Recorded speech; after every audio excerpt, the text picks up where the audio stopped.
Halo everyone, how's life? Great, excellent, yay. Teman-teman tahu nggak sih perbedaan dari kata can, could, and able to? Bicara soal arti, artinya sama-sama bisa ya teman-teman. Tapi kalau bicara soal penggunaan, ketiga kata ini sangatlah berbeda. Daripada bingung, yuk kita bahas. Are you ready? Let's go!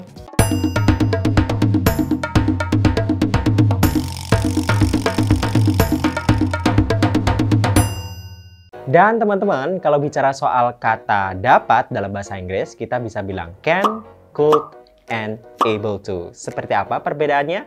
Let's discuss together. Oke, untuk kata can dalam bahasa Inggris, kata ini masuk ke dalam jenis modal auxiliary ya teman-teman. Dimana untuk can ini fungsinya adalah untuk menyatakan kesanggupan atau menyatakan kebisaan untuk melakukan suatu aktivitas. For example, I can bring the flower for you. Or you can also say, can you bring a flower for me? Oke, untuk penggunaan can yang selanjutnya adalah untuk menunjukkan kemampuan semenjak lahir atau kemampuan yang sedang dipelajari. I can memorize 100 vocabularies a day. Oke, untuk fungsi can yang selanjutnya adalah can di sini bisa digunakan untuk menunjukkan kemungkinan yang akan terjadi di masa depan atau bisa juga digunakan sebagai dampak terhadap kegiatan yang kita lakukan sebelumnya. For example, you can catch a cold if you stay up late and do not use your blanket. Oke, tetapi untuk catatan ya teman-teman, untuk can ini biasanya digunakan dalam situasi informal, dimana kalau teman-teman lagi melakukan percakapan dengan teman, boleh banget pakai kata can. Tetapi jika konteks situasinya adalah formal, terutama berbicara sama orang yang lebih tua, I suggest you to use could.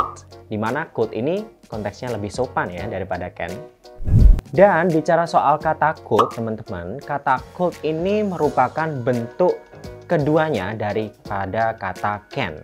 Kalau kata can biasanya digunakan untuk masa sekarang, tapi kalau could digunakan untuk kegiatan yang terjadi di masa lampau.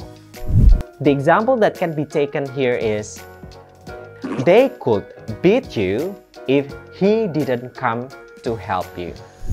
Oke, untuk penggunaan kata could selanjutnya adalah untuk menyatakan kesanggupan tetapi masih belum begitu pasti ya teman-teman. For example, I could tell you all secrets now. Or maybe I could handle this one by myself.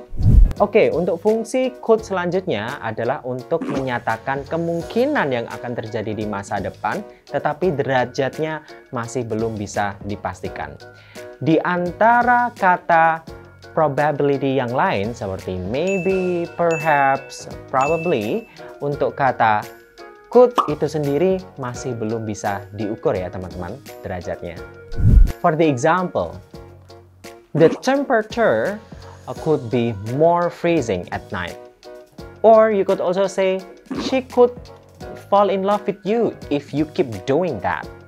Oke, kemudian untuk fungsi selanjutnya kita ada could, di mana bisa digunakan untuk memberikan saran kepada orang lain, dan ini cenderung sopan ya teman-teman.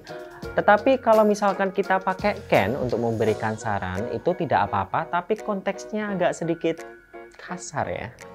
For example, we could go together to the bathrooms if you are so scared. Or you could also say, you could borrow mine if yours is broken. Oke, yang terakhir kita akan bahas mengenai be able to, di mana kata ini berarti sanggup atau dapat. Nah, kenapa kok kita jarang sekali mendengar atau menggunakan kata ini?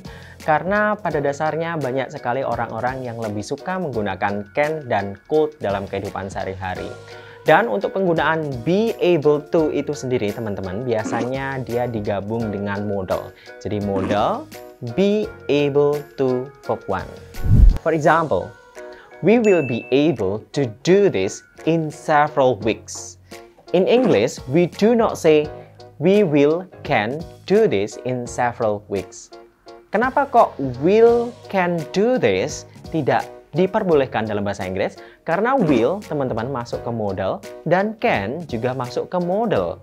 Dan untuk menyiasatinya, can di sini harus diganti dengan be able to. So, I will be able to. I will be able to do this in several weeks. Oke teman-teman, saya rasa itu saja untuk penjelasan mengenai 3 kata tadi ya. Ada can, could, dan be able yang mungkin bisa teman-teman langsung praktekkan dalam percakapan sehari-hari. Dan untuk mengasah skill kemampuan bahasa Inggris teman-teman, boleh banget untuk menonton konten-konten Mr. Bob.